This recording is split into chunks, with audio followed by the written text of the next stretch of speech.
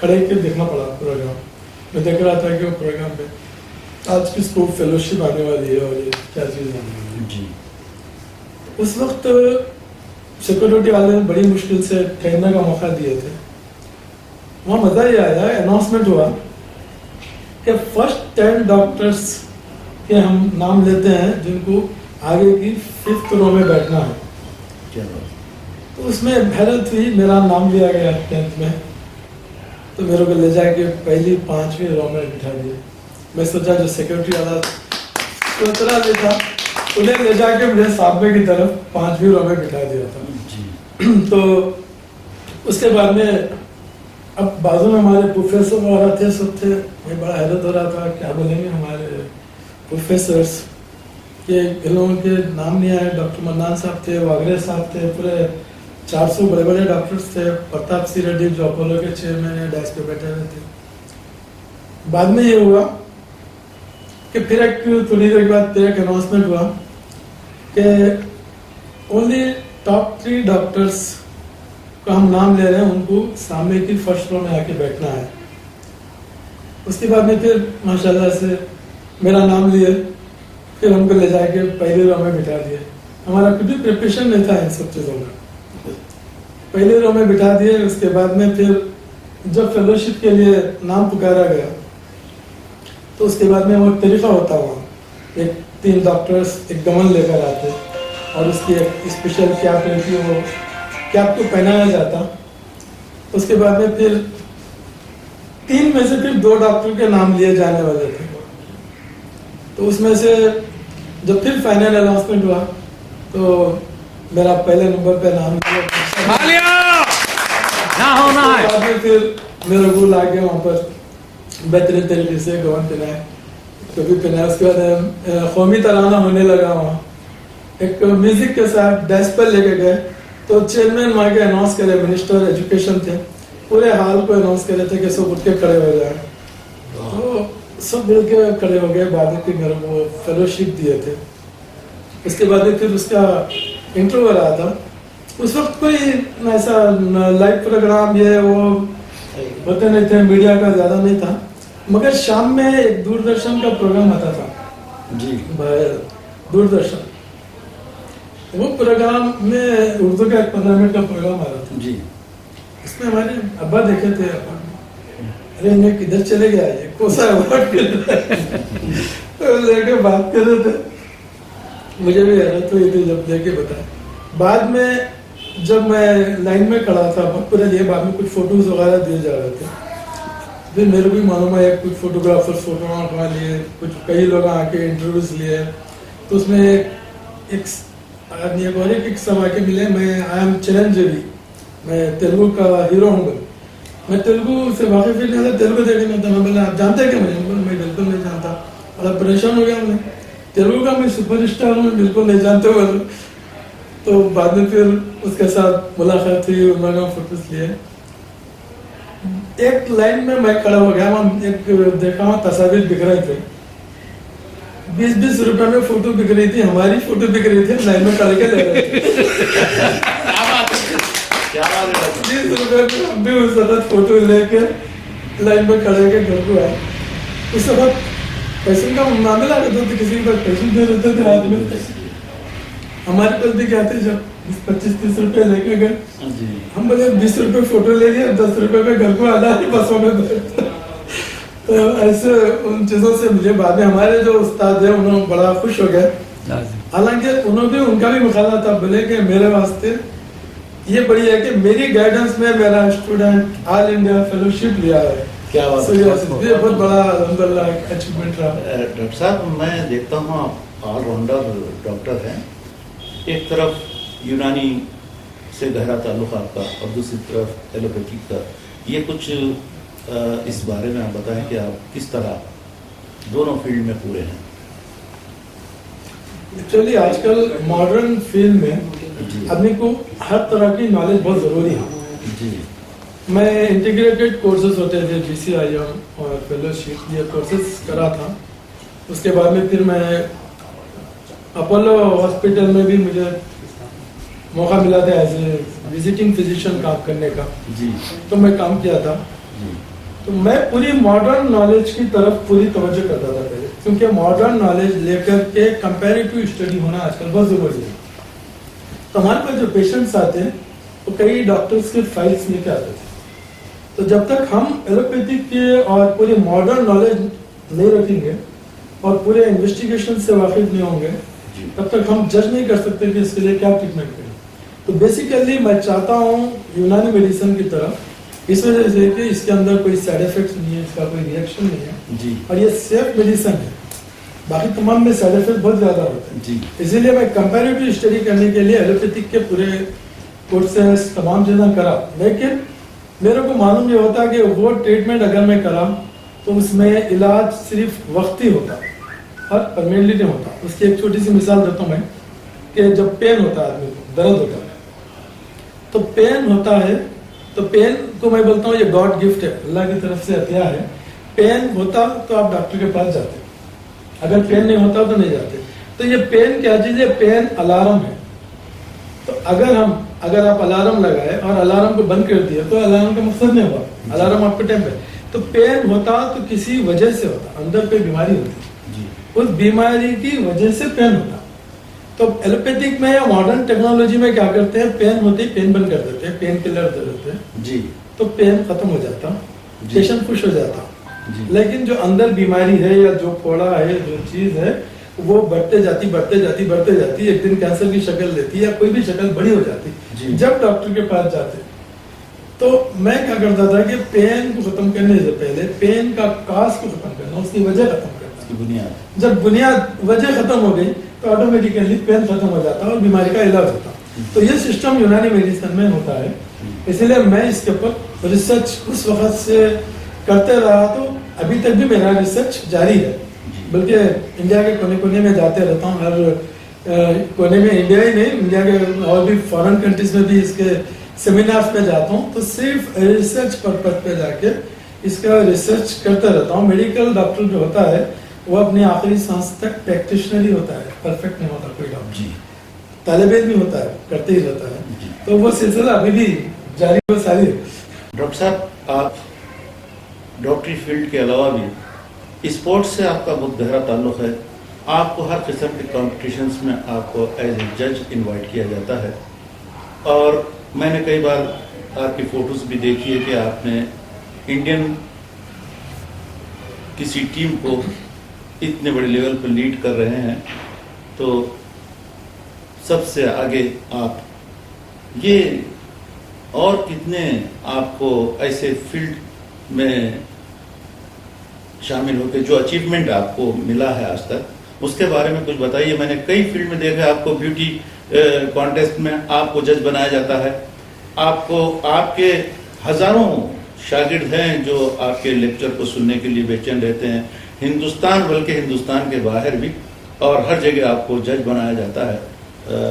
اللہ کرے آپ کو اور عزت سے نوازے رب العزت. ہم اس بارے میں جاننا چاہتے ہیں کہ کتنی فیلڈ میں، اور آپ کا یہ اچیومنٹ جو ہے اس کے پیچھے اس کا کیا راز ہے؟ میں تھوڑا محسوس کرتا ہوں کہ آدمی کی ملٹی ایکٹیویٹیز ہونا چاہیے. میں بھی بہت لائک کرتا ہوں کہ آدمی کا ہر فیلڈ سے تعلق رکھنا چاہیے. یہ خود بھی ایک صحت مندی کی علامت ہے. اور جو ہے نا، جب اپنی طرف سے فائدہ پہنچ سکتا ہے سب کو تو پہنچانا چاہیے. اسپورٹس کا تعلق ٹوٹلی ہیلتھ سے ہے. تو موئی تھائی خاص طور سے مارشل آرٹس میں میں وہاں کے جو ٹیم میٹس رہتے تھے ان لوگوں کو کئی ایسے ہنٹس اور نسخے دیتا تھا جس کی وجہ سے جو ہے لگا اس کو استعمال کرنا. اور جو ہے اسپورٹس میں جب رنگ میں اتر گئے تو ماشاءاللہ سے سب پہ چھا جانا. تو اس میں کچھ نسخے یاد ہوتے تھے، گھوڑ پھوڑ تو سنے ہوں گے آپ.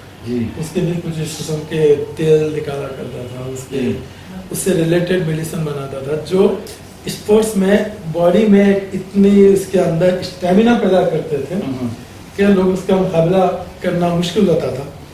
چنانچہ موئی تھائی کی جو اسٹیٹ لیول تھی، جب تلنگانہ آندھرا مل کے تھا، تو میں Andhra Pradesh state Muay Thai association میں مجھے 3 سال ایسے چیئرمین رہنے کا بھی موقع ملا. تو اس میں تقریباً 400-500 اسٹوڈنٹس جو اسپورٹس مین ایتھلیٹس آتے تھے, ہم لوگ اس کو پروموٹ کرتے تھے. وہاں پر سلیکشن ہوتا تھا, انڈین ٹیم کا سلیکشن. میں سلیکشن ٹیم میں اس وقت رہتا تھا کہ اس کے جو اسپورٹس کا گورنمنٹ میں خاص طور سے کوٹا ہوتا ہے BBS میں اور ہر فیلڈ میں. تو اسپورٹس کے کوٹے میں جب ہم سلیکشن آتی تھی, ٹیم ہو کے آتی تھی, تو میں اس میں سے کئی بچوں کو سلیکٹ کر کے مختلف جابس میں بھی اور کورسز میں بھی بھیجتے جاتا تھا. ڈاکٹر صاحب اکثر بیوٹی کانٹیسٹ میں بھی آپ کو جج بنایا جاتا تھا. بیوٹی کا ایک الگ سے ٹاپک وہ اس وجہ سے کہ بیوٹی میں کیا ہوتا ہے, میرا تعلق ایکچولی میں MD کیا تھا اسکن میں بھی. اسکن میں تو اسکن سے ریلیٹڈ کچھ کمپٹیشن ہوئے تھے, وہ سیمینارز ہوئے تھے. تو اس میں 400-500 بیوٹیشنز بھی آتے تھے. میں ان کو ٹپس دیتا تھا, نیچرل بیوٹی ٹپس کیسے ہونا چاہیے. مینس آپ آج کل جو کاسمیٹکس استعمال کرتے ہیں وہ کاسمیٹکس سب کیمیکلز ہوتے ہیں. اچھا. اور وہ کاسمیٹکس اتنے کیمیکلز ہوتے ہیں, اس کا ایک نہ ایک دن جو رزلٹ ہوتا وہ آپ کی اسکن میں ریشز پیدا کر دیتا ہے, رنکلز پیدا کر دیتا ہے, اور اس کے کنٹینیوشن استعمال سے اسکن کینسر بھی ہو سکتا. تو میں ان بیوٹیشنز کو تھوڑے سے پہلے ہنٹس دیتا تھا کہ اس کے اندر ہم ہیلتھ کانسیپٹ کیا ہونا چاہیے. تو اس کے بعد وہ چیز ہوا چل گئی. تو جب beauty competition and fashion competition ہونے لگا تو میرے کو ایسے جج بلانے لگے. تو اس میں ہوتا یہ تھا کہ بیوٹی کمپٹیشن میں صرف ایک بیوٹی کا جو بہت بڑا مقابلہ ہوتا ہے, جیسا مس انڈیا ہو رہا ہے یا کچھ ہو رہا ہے, تو ایک ہی چیز نہیں دیکھی جاتی کہ صرف خوبصورتی پہ نہیں دیکھتے کہ یہ اس سے مس انڈیا. اس کے لیے کئی 4 ججز ہوتے ہیں. تو ایک جج ہوتے ہیں جو ڈریسنگ کے حساب سے پوائنٹس دیتے ہیں, ان کے موقع کے حساب سے ان کی ڈریسنگ کیسی ہے اس حساب سے پوائنٹس دیتے ہیں. ایک جج جو ہوتے ہیں وہ ان کے لائف ان کا اسٹائل کیسا ہے, چلنے کا, دیکھنے کا, اس اسٹائل سے پوائنٹس دیتے ہیں. ایک جج ہوتے ہیں جو ان کی جنرل خوبصورتی سے تمام چیزیں دیتے ہیں. لیکن میرے کو جو ایسے جج بلایا جاتا تھا وہ ایک فائنل جج رہتے تھے کمپٹیشن. میرا کام ہوتا تھا ان کی ذہانت دیکھنا, ان کی انٹیلیجنس دیکھنا اور ان کو کوشچنس کرنا. تو میں کچھ ایسے کوشچنس کرتا تھا وہاں جس سے انہوں کا جواب دینا. اگر وہ واقعی اس کا صحیح جواب دیا تو میں ان کی انٹیلیجنس کتنے ہیں یہ معلوم کرنا رہتا. تو جب میں وہاں سوال کرتا تھا اس کمپٹیشن میں تو پورا میڈیا اور تو بیوٹی سے ریلیٹڈ ایک کوشچن ہو رہا تھا. کمپٹیشن میں ہر ایک کو پوچھنا ہوتا اور یہ دیکھنا ہوتا کہ ان کے اندر کتنی ذہانت ہے, اور یہ جواب دیتے وقت گھبرا جاتے یا ان کے اندر کتنا نروسنس آتا, اس کو دیکھ کر کے پوائنٹس دیے جاتے تھے. اسی لیے میں بھی ایک کمپٹیٹر سے جو ہوتی ہے اس میں ایسے ایک سوال کیا تھا میں کہ ایک ہی سینٹینس میں آپ کو بولنا ہے what is beauty. What is beauty. تو ایک دم تھوڑی دیر کے لیے سرپرائز ہو جاتے ہیں. بیوٹی ایک ایسا تصور ہے کہ بھئی ہم کئی بیوٹیز ہمارے گھر میں ہوتے, کمپٹیشن میں ہونا ضروری نہیں ہے. ہم کس کو بیوٹی کہہ سکتے ہیں؟ جو گھر میں بیوٹی ہے, باہر بیوٹی ہے, ہر جگہ بیوٹی ہے. تو ان کی نظر میں in your opinion what's beauty can you سے ان ون سینٹینس. تو وہ بیوٹیشین نے بہت اچھا جواب دیا تھا. وہ بھی ایک ڈاکٹر تھی, کمپٹیشن کا شوق تھا. اس نے بھی بہت اچھا جواب دیا تھا کہ thing of beauty is joy for ever. بتائی تھی کہ جس کسی چیز کو بھی دیکھنے کے بعد آپ کو خوشی ملتی ہے وہی خوبصورتی ہے. کیا بات ہے. تو خوبصورتی کچھ ایک چیز نہیں ہے, بس آپ ایک چھوٹے بچے کو دیکھتے ہیں وہ خوبصورتی ہے, ایک کسی چیز کو دیکھتے ہیں, کوئی سین کو دیکھتے ہیں, جیسے جوائے آپ کو خوشی محسوس ہوتی ہے وہی بیوٹی ہے. تو اس طریقے سے کئی قسم کے کوشچنس ہوتے تھے. بعض تو ایسے بھی موقع آتے تھے جب ہم پوچھتے تھے ہو از پریزیڈنٹ آف انڈیا, تو بعض بیوٹیشینس مجھے جواب بھی نہیں دیتے, ایسے بھی آتے تھے وہ لوگ جواب نہیں دیتے تھے. تو دیکھ کے تو پھر اس کے بعد ایک چیز مشہور ہو گئی. جب ہم ایک مرتبہ اڑیسہ گئے تھے تو وہاں پر دیکھ کے حیرت ہو کہ ہمارا بڑا پوسٹر لگا ہوا ہے حیدرآباد سے ڈاکٹر فضل آ رہے ہیں فار جج کے لیے. تو ایسے کمپٹیشن میں, فیشن شو میں آنے لگا تو لوگوں نے دیکھا. اس کے بعد جب فیس بک میں اور کئی جگہ پیپر میں نیوز ہے خود ہمارے یونانی ڈاکٹرز بھی بولتے تھے آپ کو ہم بیوٹی کمپٹیشن میں ایز اے جج دیں گے, فیشن کمپٹیشن میں ایز اے جج دیں گے, اسپورٹس میں دیکھیں یہ کیا چیز ہے. بلا انسان کی ہر جگہ سے ریلیشن ہونا چاہیے, ہر فیلڈ میں. جب تک ہم دیکھیں گے نہیں وہاں پر اپنی مدد کیسے پہنچائیں گے سب چیزوں کے بارے میں. ڈاکٹر صاحب, what is your life achievement? 3 چیزیں ایسی تھی جو بہت بڑا اچیومنٹس تھا اور ایک ایسا بڑا ایک اعزاز ملا تھا. جی سچ تو یہ کہ وہ آج بھی یاد کرتا ہوں تو میں تھوڑا سا سہم جاتا ہوں وہ واقعات دیکھ کر کے. جی سننا چاہیے. اس وقت جو ہے نا واقعی آنسو نکل گئے تھے وہ اچیومنٹ سے. جی ایک دفعہ ورلڈ چیمپئن شپ ہو رہی تھی تھائی لینڈ میں, جی بینکاک میں. جی تقریباً 65 کنٹریز آئے ہوئے تھے جی اس مقابلے میں. جی تو مارچ پاسٹ ہونے والا تھا گراؤنڈ میں, چونکہ اناگریشن میں جی مارچ پاسٹ ہوتا ہے. جی تو میں ایز اے انڈین ٹیم کے ساتھ ایز اے ڈاکٹر گیا تھا. جی لیکن ٹیم میں اور وہاں پر یہ سلیکشن ہوا تھا کہ انڈیا کا فلیگ ہمارے ہاتھ میں ڈاکٹر ہوگا. فضل کے ہاتھ میں ہوں گا. جب میں گراؤنڈ میں اترا تھا تو میرے ساتھ پوری انڈین ٹیم تھی, سامنے جرمنی کی ٹیم تھی, ایسے پورے 65 کنٹریز کے ٹیم تھے. اور میں انڈیا کا فلیگ لے کے مارچ پاسٹ کر رہا تھا. اس سے تو اس میں کیا ہوا, پورے ورلڈ میں لائیو ٹیلی کاسٹ چل رہا تھا. ہاں اس وقت میرے کو جو سب سے زیادہ یاد آ گئی تھی, سب ساری دنیا دیکھ رہی تھی مگر ہمارے والدین نہیں تھے دیکھنے کے. اللہ تو وہ چیز بڑا الحمدللہ ان کی بہت یاد آ گئی تھی. بلائی نہیں جا سکتی. تو میں بولا یہ اتنا بڑا ایک لائف اچیومنٹ ملا کہ انڈیا کا فلیگ لے کے ہم گراؤنڈ میں اترے تھے. سیکنڈ چیز جو ہوئی تھی جو میں آپ کو سنایا تھا, جی ایک ورلڈ فور انڈیا کی جو سب سے اعلیٰ ترین فیلوشپ مل رہی تھی, جی جبکہ میں ابھی ایم ڈی میں تھیسس کمپلیٹ کر رہا تھا. جی اس وقت وہ فیلوشپ ملی جبکہ ہمارے پروفیسرز بھی اس کے اندر تھے. اور جب نام پکارا گیا تھا انڈیا کے ٹاپ 400 ڈاکٹرز میں, جی تو وہ بھی ایک سمجھ میں نہیں آیا تھا کہ ہم کیا کر سکتے ہیں. جی اور ایک جو سب سے بڑا وہ تھا پروفیسر ڈاکٹر محمود ندوی صاحب, جو اپنی زندگی میں کبھی کسی کی تعریف نہیں کرتے تھے, جی ہر ایک کو تنقید کرتے تھے اور بہت ہی اسٹرکٹ پروفیسر تھے. جی ایک سینٹرل ریسرچ انسٹیٹیوٹ میں ایک بہت بڑا سیمینار ہو رہا تھا, آل انڈیا سیمینار ہو رہا تھا, جی اور حیدرآباد کے میئر منسٹر سارے لوگ بیٹھے ہوئے تھے. جی تو اس وقت ندوی صاحب جو ہمارے پروفیسر جو استاد ہمارے, جی ایک جو جملہ بولے, وہ جملہ میری زندگی کا سب سے بہترین جملہ ہو گیا. میں اس کو لکھ کے رکھ لیا.